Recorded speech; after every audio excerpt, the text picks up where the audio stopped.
Olá, eu sou Antônio Carlos Souza, Tom, sou psiquiatra clínico e sou psicodramatista. Por várias vezes eu fico voltando a temas que já foram conversados antes por uma razão simples. É que os problemas em psiquiatria se repetem. E a boa parte dos problemas em psiquiatria se refere à falta de comunicação. Quando eu me refiro à falta de comunicação, quer dizer que as coisas que nós chamamos de problemas psiquiátricos, nós psiquiatras, aquilo que nós denominamos de psicopatologia, aquilo que nós nos referimos como os transtornos clínicos, em sua quase totalidade, ela é entendida pelas pessoas que não sejam profissionais da área psi com um outro conceito, com uma outra característica, ou com uma outra significado. E tem, entre outros problemas de natureza psiquiátrica, transtornos psiquiátricos, um que particularmente é mal compreendido, entre todos que são mal compreendidos em psiquiatria, é o transtorno obsessivo-compulsivo, chamado TOC. Para que nós possamos compreender o TOC, nós precisamos compreender que nesse acrônimo TOC existem três palavras diferentes que estão embutidas. Um é transtorno, que é comum a toda a psiquiatria. Psiquiatria é a denominação oficial, não é doença, é transtorno, por uma característica de natureza científica, já que ainda nós não temos, talvez não venhamos a ter nunca, mas até nesse momento nós não temos base fisiopatológica, ou seja, base material para os transtornos psiquiátricos de uma forma tão consolidada como tem no resto da medicina, e que por isso as coisas são denominadas de doença. Então, em psiquiatria, tanto nas classificações americanas, na classificação americana, que é o chamado DSM, como na classificação internacional, que é a CID, a Classificação Internacional de Doenças, mesmo na Classificação Internacional de Doenças, o capítulo 5, que é o, até hoje, do CID-10, que é denominado transtornos psiquiátricos, ou em inglês disorder, por causa dessa característica de nós não termos ainda uma base material para todos os transtornos psiquiátricos. Tem suspeitas, tem suposições, mas não confirmação.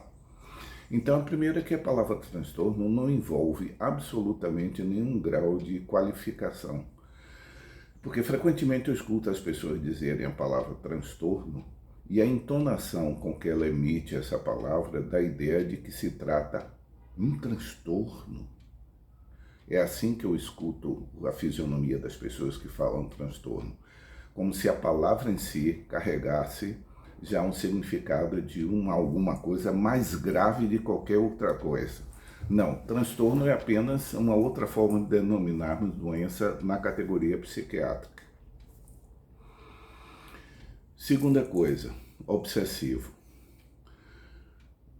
A palavra obsessivo em psiquiatria refere-se a fenômenos mentais que têm uma característica repetida, que é ser uma operação mental, uma imagem mental, uma palavra vista na mente, uma sequência de pensamentos que a própria pessoa não reconhece como não válida, é contrária a ela, ofensiva na maioria das vezes, ou desagradável para a própria pessoa que está pensando.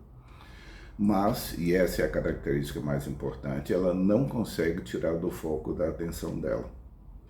Essa impossibilidade da pessoa em um determinado grupo de ideias, de pensamentos, de imagens, de sequências mentais, que a pessoa não pode interferir, embora lhe seja desagradável, nós chamamos de fenômenos obsessivos, se refere a fenômenos mentais. Portanto, isso não difere da maioria das pessoas em alguma coisa. Todas as pessoas têm pensamentos desagradáveis, mas esses pensamentos não permanecem. a pessoa consegue interferir neles, interrompê-los. Enquanto que aquilo que nós chamamos de pensamentos obsessivos, eles guardam essa característica e ficarem quase que independentes da vontade da pessoa.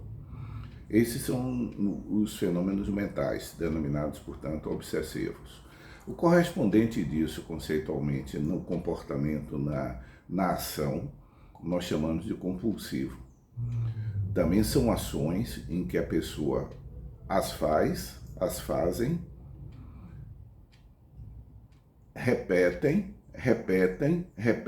não querendo repetir, não desejando repetir, mas não consegue interferir porque o grau de sofrimento por não fazer é tão grande que ela se obriga a fazer. Mas ao fazê-lo, ela sofre também. O exemplo mais banal seria eu tentar corrigir a posição daquele quadro lá atrás. Eu posso chegar até lá atrás, aquele quadro chamado Rosa Meditativa, de Salvador Dalí. Eu vou achando que ele, na minha cabeça, o pensamento obsessivo, ele está mal posicionado. Eu tenho que ir até lá para corrigi-lo. Sei que ele não está mal posicionado, mas tenho uma forte impressão de que ele está mal posicionado. E eu vou contra a minha vontade, mas tenho que ir. Ao chegar lá, eu corrijo, e ao dar as costas, a dúvida novamente volta, e eu volto a corrigir, sabendo que ele está correto, mas sentindo que ele está incorreto. Essa incongruência na ação, incongruência em matemática, é quando as coisas não se justapõem. Essa incongruência na ação compulsiva leva a um grau de sofrimento absolutamente aterrorizante para quem tem. Se obrigar a fazer 30, 40, 50, 60, 100 vezes, infinitas vezes, um mesmo ato que ele sabe, do ponto de vista de conhecimento, ele sabe que aquilo não precisa, mas do ponto de vista da necessidade, ele precisa fazê-lo. Portanto, o grau de angústia que um paciente de toque, seja pelos fenômenos obsessivos, seja pelos fenômenos compulsivos, tem, talvez seja o limiar da resistência no ser humano, no toque grave. Porque a pessoa é como se fosse dilacerada dentro do próprio pensamento. Por um lado, sabe que as ações são feitas por ela, os pensamentos são dela, mas ela não concorda com o pensamento, não reconhece a necessidade, mas se obriga a tê-lo e não consegue interferir. Não há como ela interromper a sequência voluntariamente. Ao contrário de todos nós, que podemos iniciar muitas ações que nós não... Por exemplo, eu fechei a porta da minha sala lá de fora. Se me bate a dúvida que ela está fechada ou não, eu vou verifico. Ela estará ou não fechada? Eu fecharei então ou não? E pronto, acabou. A sequência de dúvida terminou. Para um paciente que seja portador de toque, essa sequência de dúvida é interminável.